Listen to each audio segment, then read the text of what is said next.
নমস্কাৰ প্ৰিয় দৰ্শক, প্ৰতি শনিবাৰে আপোনালোকৰ মাজলৈ আহো। আজিও ব্যতিক্ৰম নহয়। পোনপ্ৰথমে আপোনালোকক মেডিবাৰ্তালৈ স্বাগতম জনাইছো। মই বিশ্বৰঞ্জন।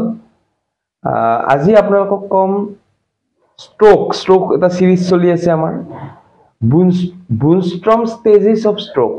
বুনষ্ট্ৰমে ষ্ট্ৰোক ৰিকভাৰীৰ কাৰণে কি ষ্টেজ তেওঁ দিছিলে, সেই ষ্টেজ কেইটাৰ বিষয়ে আলোচনা কৰিম।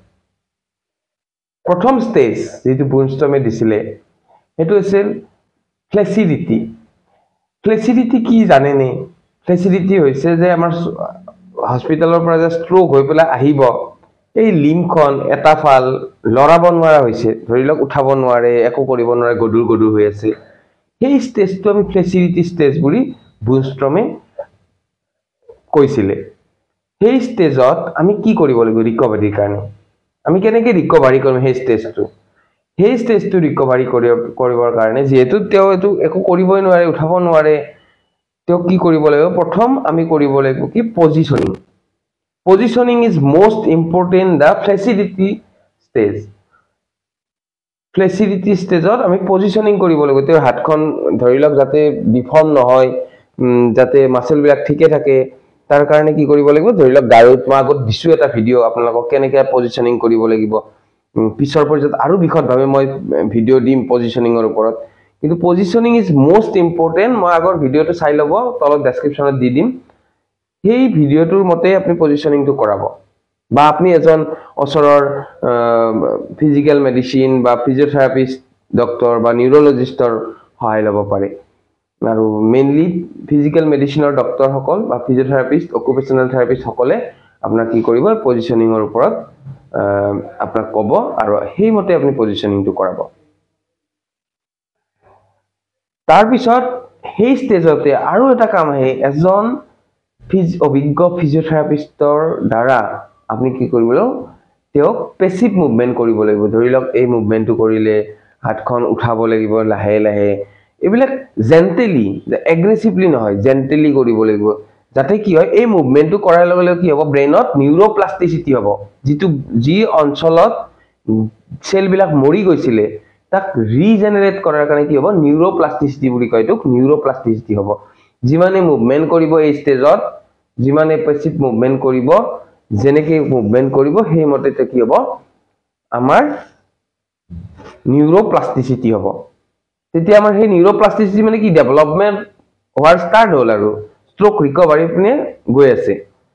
প্ৰথম ষ্টেজ। ছেকেণ্ড ষ্টেজ আমি আহিলো কি জানেনে? ছেকেণ্ড ষ্টেজটো প্লাষ্টিচিটি ষ্টেজ। স্পাষ্টিচিটি, যিটো স্পাষ্টিচিটি বুলি ক'লো, স্পাষ্টিচিটি মানে কি হ'ব? অলপ মাসলবিলাক টান হ'বলৈ আৰম্ভ কৰিছে, মাসলবিলাকে তাৰ ব্ৰেইনত নিউৰোপ্লাষ্টিচিটি হোৱা মানে আপোনাৰ হাতখন ধৰি লওক এনেকৈ হাতখন আহি গৈছে, এনেকৈ দাঙি আনিছে।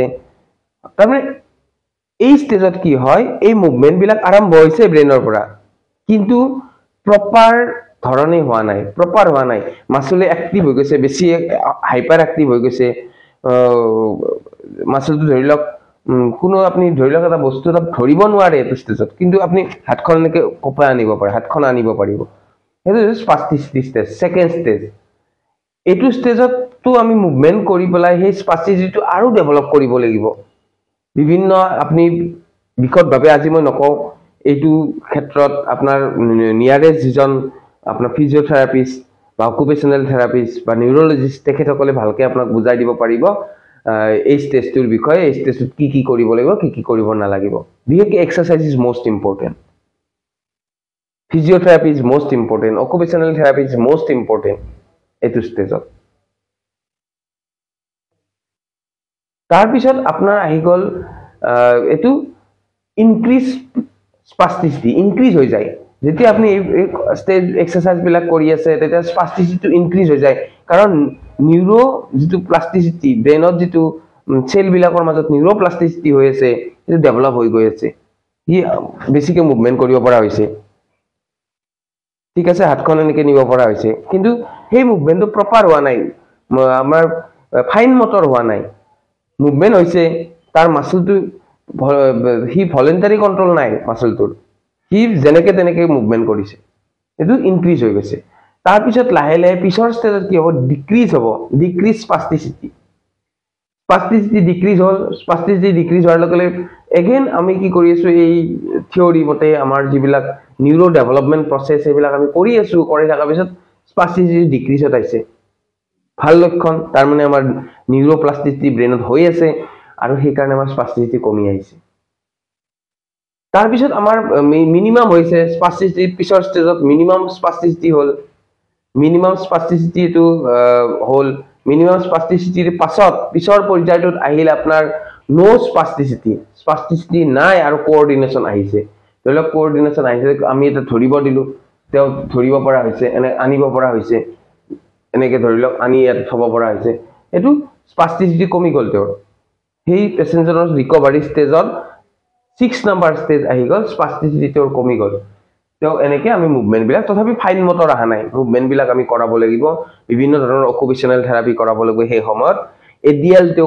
আগবঢ়াব লাগিব সেইখিনি সময়ত ঠিক আছে তাৰ পিছত আহি গল নো স্পাষ্টিচিটি নৰমেল আৰু নো স্পাষ্টিচিটি কোঅৰ্ডিনেচনৰ পাছত নৰমেল আহি গল যেতিয়া সেই কমপ্লিট ৰিকভাৰি হৈ গল নৰমেল মুভমেন্ট আহি গল পেশেন্টৰ নৰমেল মুভমেন্টত তেও ফাইন মটৰ আহিব আৰু কমপ্লিট এই যেটো ষ্টেজ এই ষ্টেজটো ফিজিক্যাল মেডিসিন এন্ড ৰিহেবিলিটেশন ডিপাৰ্টমেন্টৰ অধীনত বিশেষকৈ চলিব আপুনি ইলেক্ট্ৰিক ষ্টিমুলেশন দিব লগা হ'ব পাৰে ফাইন মটৰ আনাৰ কাৰণে আপুনি ফাইন নিডিল আপনি হেৰি কৰিব লগা ডাই নিডিলিং কৰিব লগা হ'ব পাৰে বিভিন্ন টেকনিক আছে নিউৰোলজিষ্টে কেতিয়াবা স্পাষ্টিচিটি হৈ থকা সময়ত পেইন হ'ব পাৰে এই পেইনটো ৰিকভাৰি কৰাৰ কাৰণে মেডিকেশন দিব লগা হ'ব পাৰে বিভিন্ন ষ্টেজেৰে আমাৰ ষ্ট্ৰোক ৰিকভাৰিটো আহি থাকিব এনেকা পৰ্যায়ক্ৰমে আহিব আৰু বুনষ্ট্ৰমে এই 7টা ষ্ট্ৰেটেজি দিছিলে 7টা ষ্টেজেস দিছিলে এই 7টা ষ্টেজত ষ্ট্ৰোক ৰিকভাৰি হয় গতিকে প্ৰথম ষ্টেজটো